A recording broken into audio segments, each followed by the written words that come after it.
Right जी। जी खैर, it was a slightly odd question जिस पे बच्चों की ग्रिप नहीं होती। एक्सप्लेन टू मेथड्स, अमूमन कॉजेज या टाइप्स पे आता है क्वेश्चन अनएम्प्लॉयमेंट की। ये कह रहा है explain to methods of measuring unemployment and consider the extent of the possible difficulties in obtaining an accurate measurement of unemployment. ज़रा जल्दी करवाऊंगा क्योंकि कल हम कर चुके हैं। अनएम्प्लॉयमेंट को डिफाइन कर दो just to be on the safe side. It is when people are willing and able to work but can not find a job.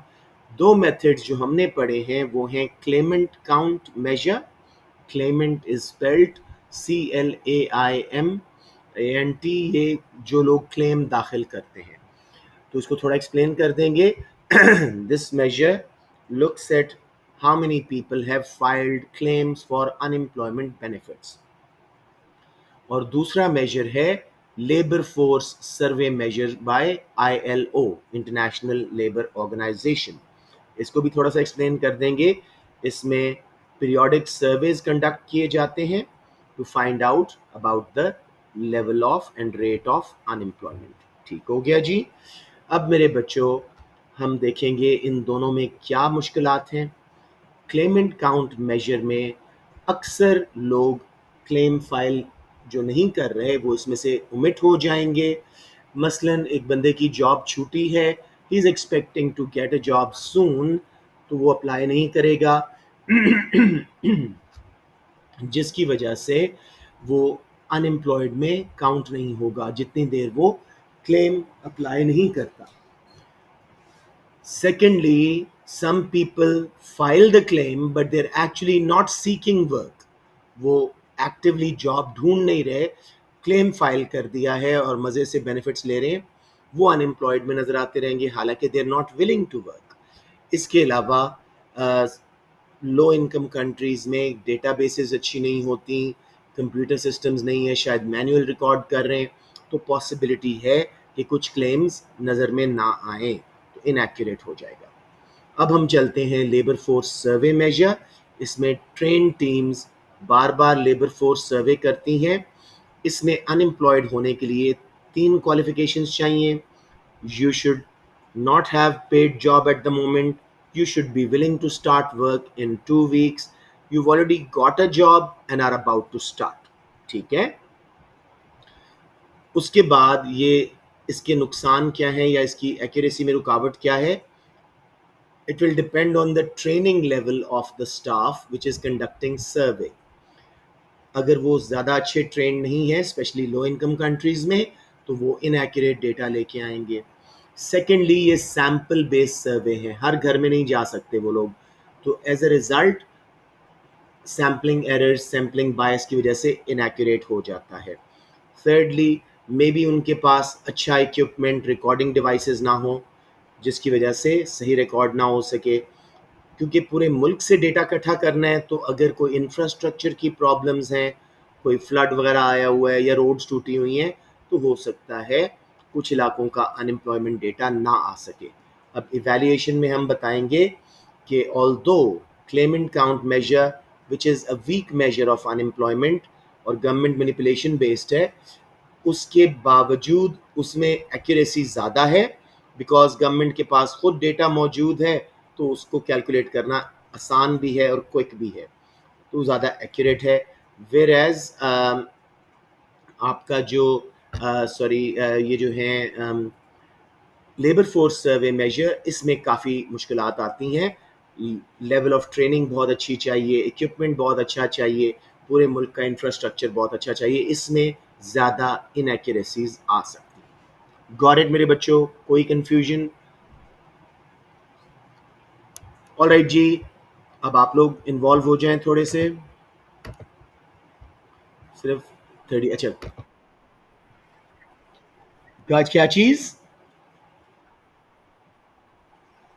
एक मिनट, ये देखो, two methods of unemployment are, the two most used measures are claimant count measure, which is a measure based on those claiming benefits, and labor force survey measure, which is a measure of unemployment based on a survey that identifies. Definitely पढ़ा था मेरा बेटा, notes में भी बड़ा detail में हुआ है। समझ आ गया अब्दुल रहमान? मैंने इसीलिए कहा है कि ये फॉरगॉटन टॉपिक्स में से एक है, बाकी आप देख लेना, बड़े आसान सा टॉपिक है। Right ji, so let's move on to second part. assess whether supply side policy is likely to be equally successful in reducing both structural and cyclical unemployment। हो सकता है मार्क्स ना हो, लेकिन सप्लाई साइड पॉलिसी को भी define कीजिएगा, structural unemployment को भी, और साइक्लिकल या सिक्लिकल कुछ लोग इसको बोलते हैं उसको भी डिफाइन कीजिएगा। One of you please define supply side policy.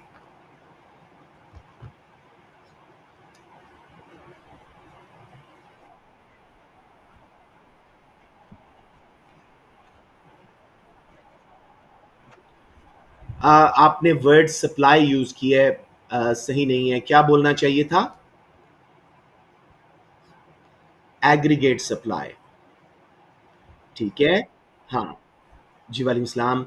It is a policy, it's various policy measures that are aimed at increasing aggregate supply in a country in the long run। अब जी, structural unemployment क्या होती है? Anyone? हाँ, unemployment weak है।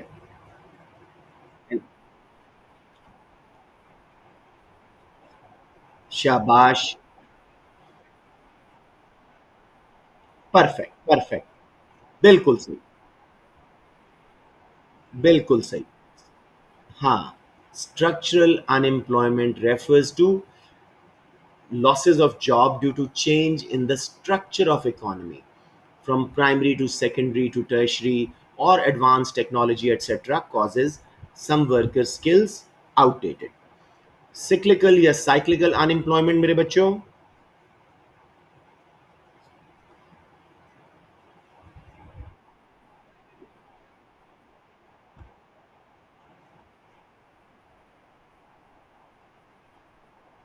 Very good। cyclical या cyclical unemployment occurs due to fall in aggregate demand during recession and slump periods। Since workers' demand is derived and depends on demand for goods and services, they are made unemployed। ना ना ना, कोई जरूरत नहीं, शायद माँ की कोई नहीं है। अब मेरे बेटे, let's see supply side policies की effectiveness on controlling structural unemployment. ठीक है जी। Education and training, specially new technology की ट्रेनिंग, एआई की ट्रेनिंग, कंप्यूटर्स की, रोबोटिक्स को यूज करने की, will reduce technological unemployment. Worker skill will become updated, they will no longer be out of touch with the new technology and probably gain very high paid jobs। Some declining industries which cause regional unemployment, uh, which is part of structural unemployment, अगर government उनको subsidise कर दे तो वो declining industries कुछ अर्सा और survive कर जाएंगी, structural unemployment कम हो जाएगी। इसी तरह इंपोर्टेड गुड्स ने लोकल को रिप्लेस कर दिया था। अगर आपने इंफ्रास्ट्रक्चर अच्छा बना दिया, रिसर्च एंड डेवलपमेंट की, अपनी गुड्स की क्वालिटी और कॉस्ट कम कर दी, क्वालिटी बढ़ा दी, आप इंटरनेशनल मार्केट्स में कंपेटिटिव हो जाओगे। वो जो इंटरनेशनल अनएम्प्लॉयमेंट आ रही थी which is part of structural, वो भी आप रिड्यूस कर देंगे। लेकिन supply side policies are very expensive, there is opportunity cost, and the effect will only occur in long run। Brain drain हो जाएगा, अच्छा जो वर्कर है वो मुल्क छोड़ के चला जाएगा। So it may take time before it becomes effective. अब बच्चे इसी एंगल से साइक्लिकल का करें कि क्या cyclical unemployment supply side policies के थ्रू ठीक की जा सकती है या नहीं?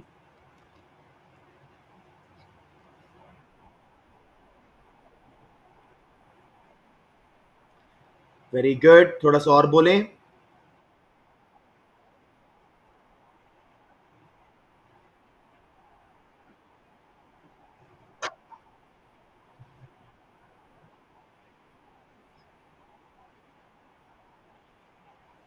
Good enough. पहले, जी जी बिल्कुल सही बोला आपने, लेकिन पहले एक बार सप्लाई साइड्स की बताते हैं। Supply side policies are probably not tailor made or most effective for cyclical unemployment because they shift long run aggregate supply in the long run.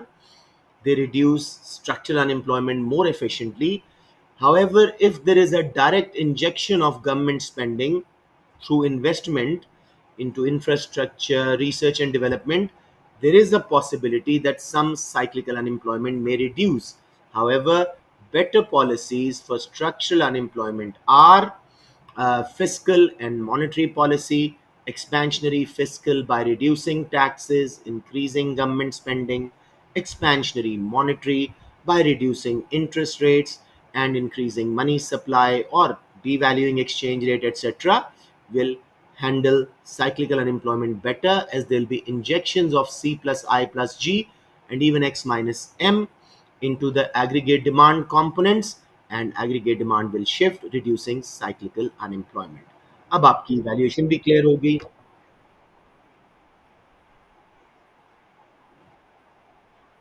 हम्म।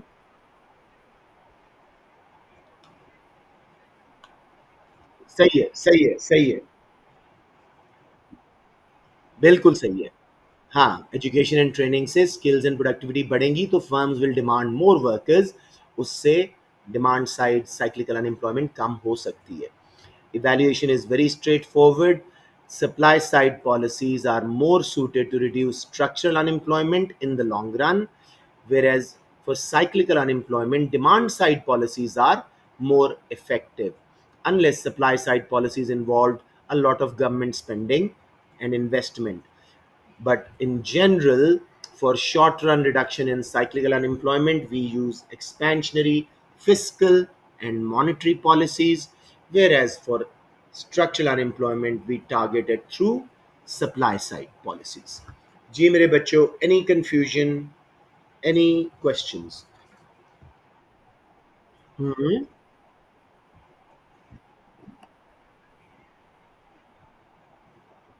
सबसे ज्यादा डेंजरस कौन सी है? देखो बेटे, अगर तो स्लम्प आ गया है, रिसेशन आ गया है तो cyclical, otherwise generally structural because it results in long term regional unemployment. ठीक है।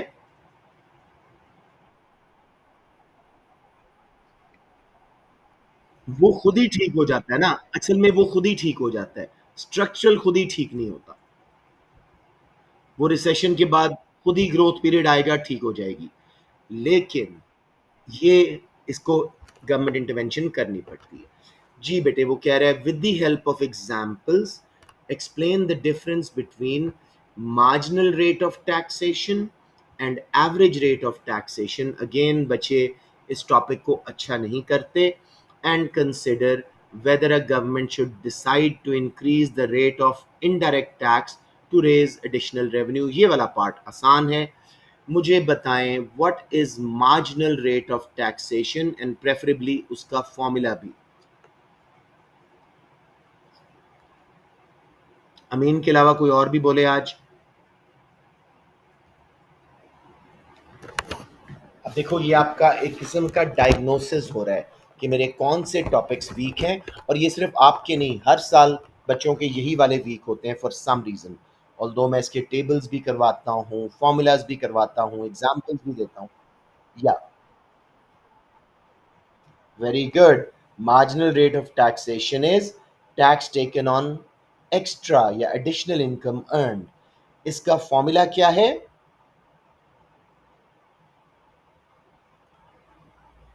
Change in tax over change in income.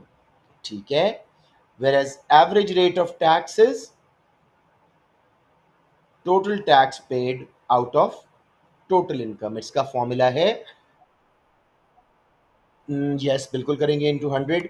और total tax over total income into 100 आपको एवरेज रेट ऑफ टैक्सेशन दे देगी। अब एक बार फिर बता रहा हूँ, M R T, marginal rate of taxation is additional tax paid on extra income earned. हर एडिशनल इनकम स्लैब पे ये रेट जो आप दे रहे हैं ये वो है। whereas average rate of tax is fraction of total income that is paid in tax. दोनों का फॉर्मूला मार्जिनल रेट का change in tax over change in income into 100 और एवरेज रेट ऑफ टैक्स का total tax over total income into 100. अब इसकी example कोई बच्चा बना सकता है?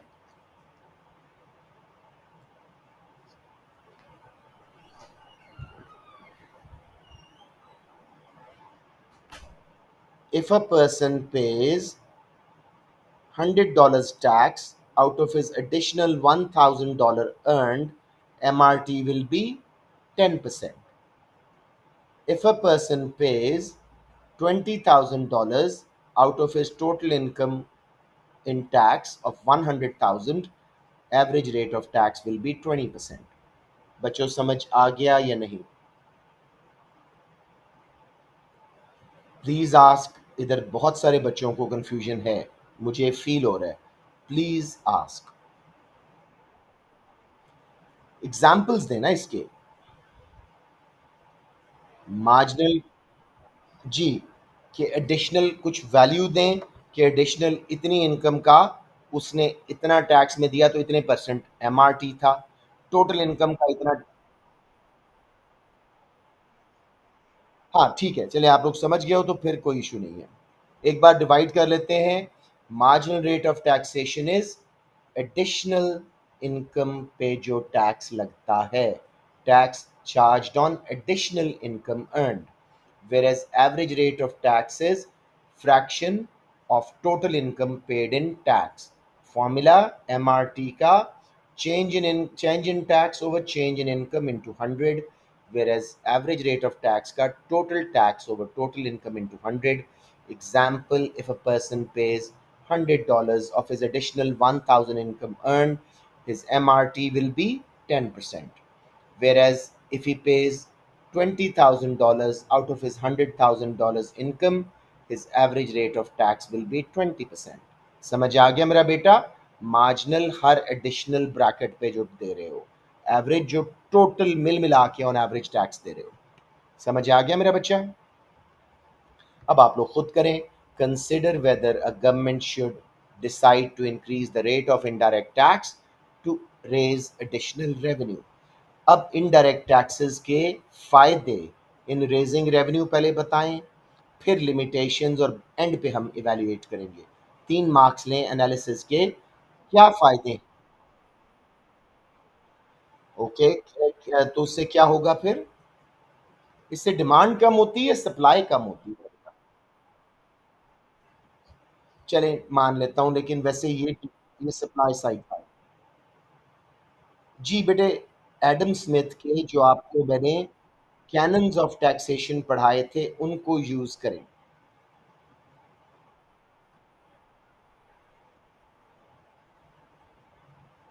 बोले बोले शाबाश. अरूबा आपकी आवाज सही नहीं आ रही.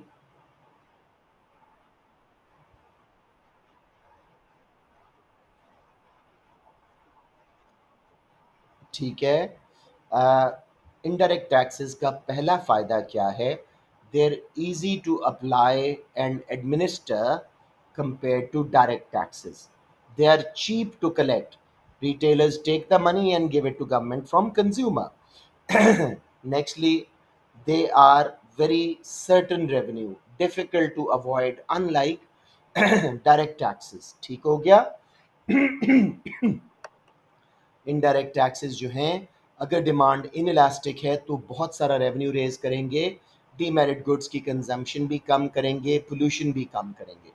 बच्चों समझ आ गया? ये आपको सब चीज़ें आती थी. Indirect taxes like GST. Yes, very good. इनका M R T A R T से ज़्यादा होता है. सो इनडायरेक्ट टैक्स इनका M R T A R T से कम होता है. सॉरी, इससे बाद में उस पर आते हैं नुकसानों पे. पहले इनडायरेक्ट टैक्स रेवेन्यू कैसे बढ़ाएगा?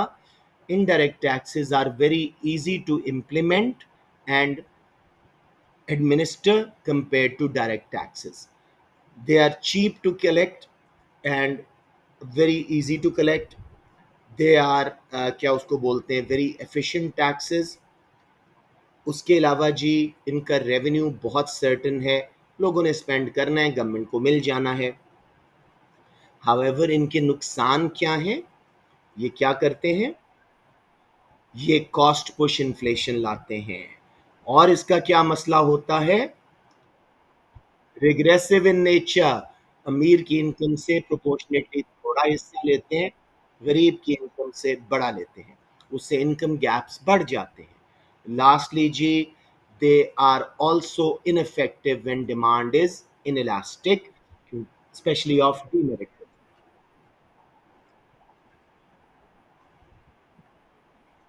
क्या कह रहे हैं?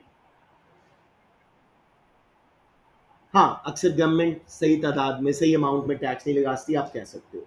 अब मेरे बेटे इवेल्युएट करते हैं। Indirect taxes can be used to increase revenue because they're so certain, they are so cheap to collect and efficient. However, they will increase income inequality, they will cause inflation. Hence, a combination of direct and indirect taxes is a better method. समझ आ गया मेरे बच्चों? जी मेरे बेटे।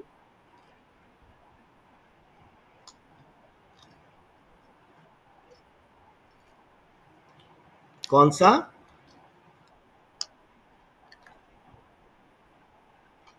बेटे MRT progressive होता है अगर एमआरटी ज्यादा हो, एआरटी ज्यादा हो तो रिग्रेसिव हो जाता है।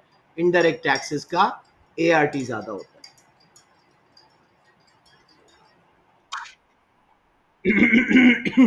बेटे इसको मैंने दो जगह पे करवाया हुआ है, एक तो यूनिट 4 में, right after consumer producer surplus, इसका डायग्राम भी बनवाया हुआ है। और फिर government macro economic policies unit 3 macro में भी हुआ हुआ है। एएस का पेपर कर रहे हैं।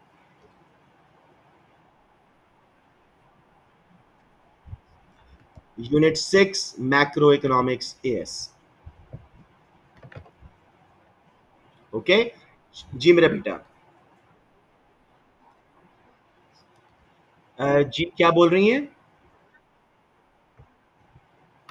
ये वाला? जी।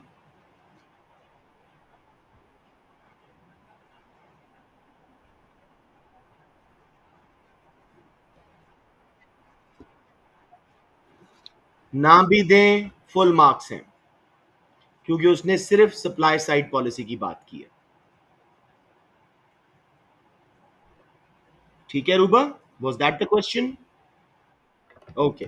Let us now go to the last question of this paper. Let me see how many kids. थोड़े बच्चे हैं, 40s में होना तो बेहतर लगता है।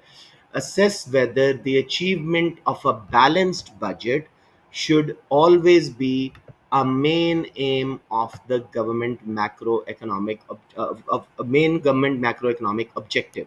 Now this is a very interesting question. सबसे पहले बजट के तीनों सिचुएशंस देख लेते हैं और फिर किस वक्त कौन सी यूज करनी होती है तब सही हो जाता है। I would even start with government main macro economic objectives. उसने क्या ना, बी आ मेन, अगर दा मेन का होता तो फिर तो हमें लाजमी सारे ऑब्जेक्टिव्स का बात करनी होती, लेकिन एहतियातन कर देते हैं। Government main macro economic objectives are achieving full employment,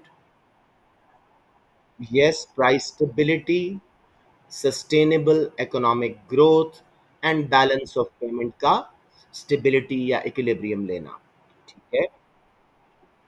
Standard of living is not a main objective, but um, वो economic growth वगैरह के रिजल्ट में बढ़ती है, तो उसके हिसाब से हम बात कर सकते हैं। ठीक है, राइट जी।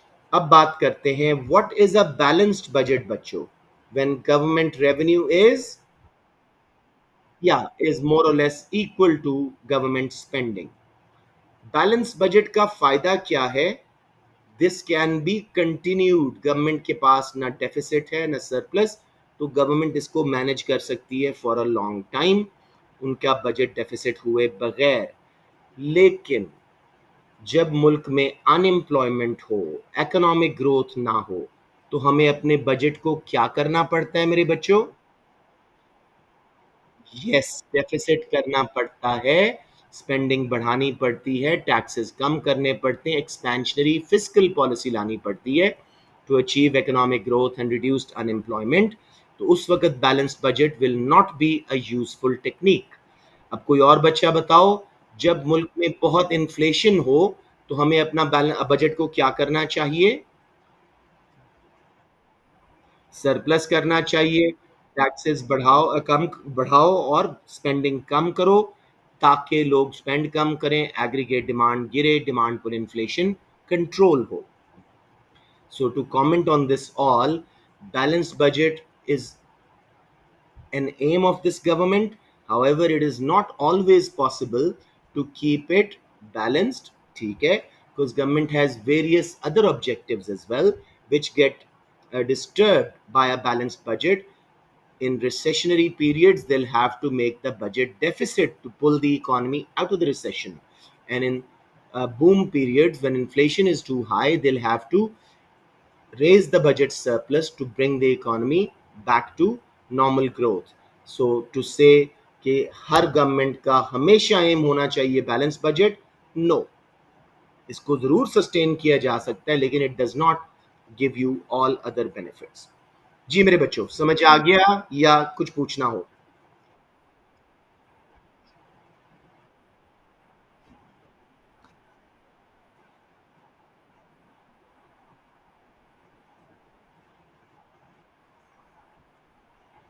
हाँ, कर सकते हो, कर सकते हो। कि इसमें जो टैक्स रिसीव होता है उनको इमीडिएटली स्पेंड किया जा सकता है without causing governments budget deficit, बिल्कुल ठीक है। अब जरा इनकी मार्क स्कीम देख लेते हैं, दो तीन क्वेश्चन हमने किए थे। जी बेटे।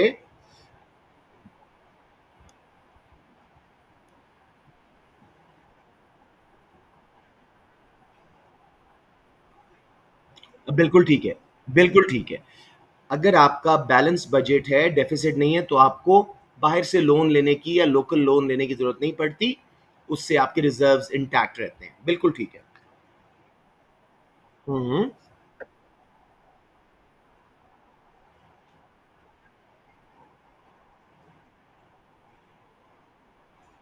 Okay.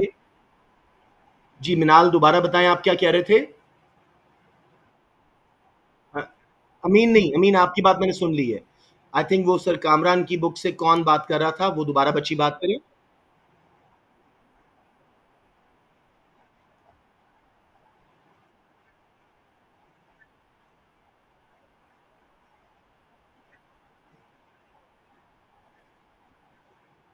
It prevents borrowing, which leads to high level of public debt.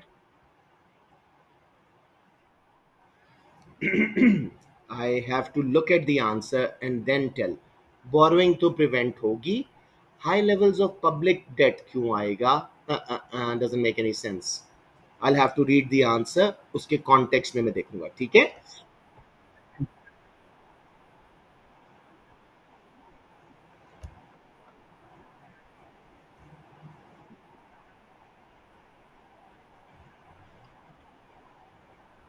आप बच्चों को जहां पे कोई जरा लग रहा है कि गलत स्टेटमेंट है, अपने ग्रुप में पोस्ट करो with the picture.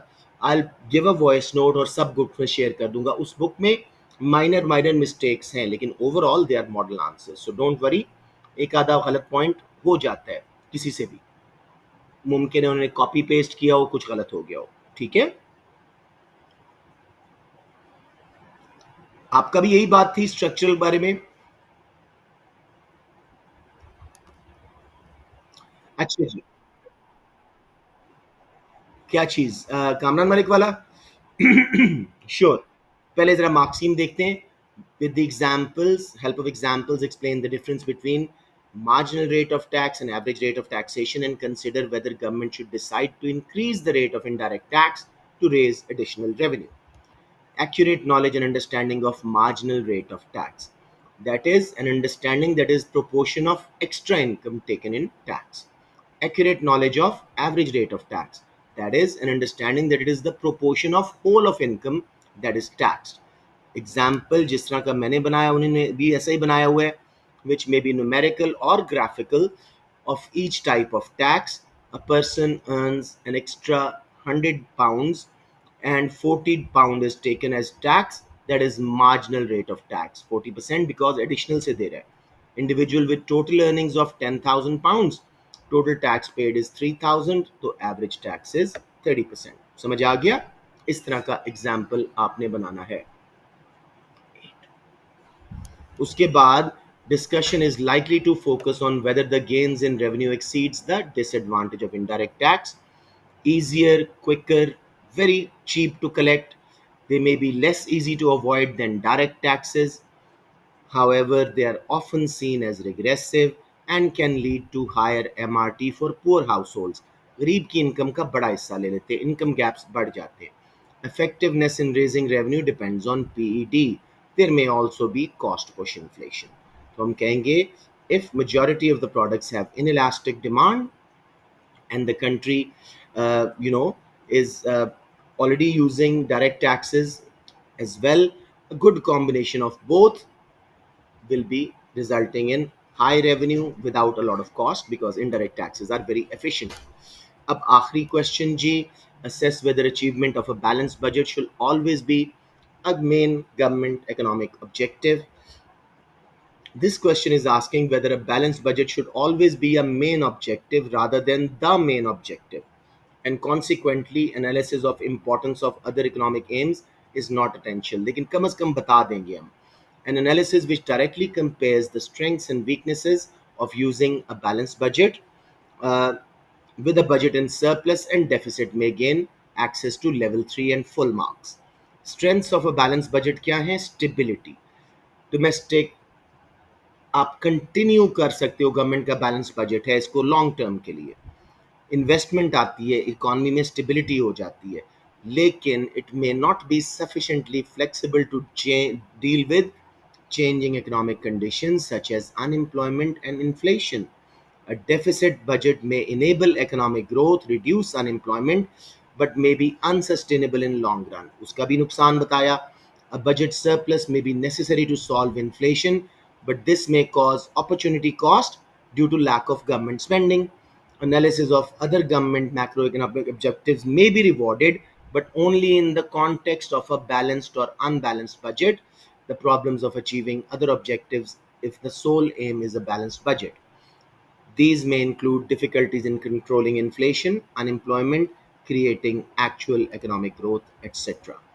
An overall assessment of whether the achievement of a balanced budget should always be the main objective? No. If part of the analysis, this should also include an assessment of difficulties of achieving other objectives against the desirability of a balanced budget to gain higher level of evaluation marks, leading to an overall and balanced conclusion. Conclusion यही है कि economy के हालात के मुताबिक government अपने budget को flexible करे, अदरवाइज हर वक्त बैलेंस बजट हासिल करना is not a perfect idea. जी मेरे बच्चों, any question before I open sir Kamran's answers? All right जी, कुछ बच्चे कह रहे हैं कि उसमें कुछ कंफ्यूजन है उनको, तो लेट अस लुक. बुक 1 है P2 की या बुक 2 है?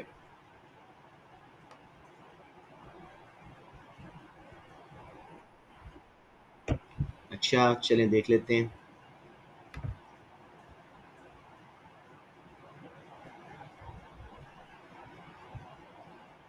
जैसे में दिए ही नहीं. मैं किसी, हाँ, एग्जाम प्रैक्टिस ग्रुप में किसी में चला जाता हूँ और उससे ले लेते हैं, विकास से ले लेते हैं. ये आपकी प्लेलिस्ट है, प्लीज साथ साथ देखते रहिएगा. Book 2 is P2. यस, इसको खोलते हैं और फिर देखते हैं. बेटे ये पेपर हम कर रहे थे नवंबर 24 वेरिएंट 42, तो ये कहीं एंड पे आएगा. फरवरी मार्च 130 126. Thank you.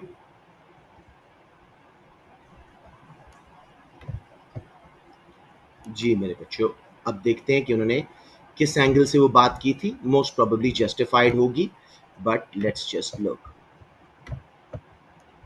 जी 125 126. जी नहीं मेरे बेटे, ये तो कोई और पीछे है थोड़ा. हाँ थोड़ा सा ऊपर है. या Assess whether achievement of a balanced budget should always be a main macroeconomic objective. A balanced budget occurs when a government's total revenue, primarily from taxation, equals its total expenditure, preventing budget deficits or surplus. यहाँ तक तो बिल्कुल ठीक है. While achieving a balanced budget can promote fiscal discipline and long-term economic stability, it may not always be the most suitable macroeconomic objective, especially when other goals such as growth, employment, and inflation control need to be prioritized. I would write that in the end as evaluation. Anyways, one argument in the favor of balanced budget is that it prevents excessive government borrowing, which can lead to high levels of public debt. हाँ, आपने समझा नहीं, बहुत आसान है. वो कह रहे हैं एक फेवर में इसके आर्ग्यूमेंट क्या है कि गवर्नमेंट ज्यादा बोरो नहीं कर रही, जिसकी वजह से पब्लिक डेट बढ़ सकता था. ये कह रहे हैं. समझ आई मेरी बात बेटे? अच्छा.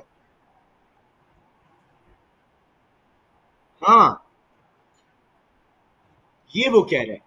अगर आप अगर आप चाट मसाला नहीं खाएंगे, आपका गला खराब नहीं होगा. वो ये कह रहे हैं कि भाई गवर्नमेंट एक्सेसिव बोरोइंग से बच जाएगी, which could have led to, इन्हें कहना चाहिए था, which could have led to high levels of public date.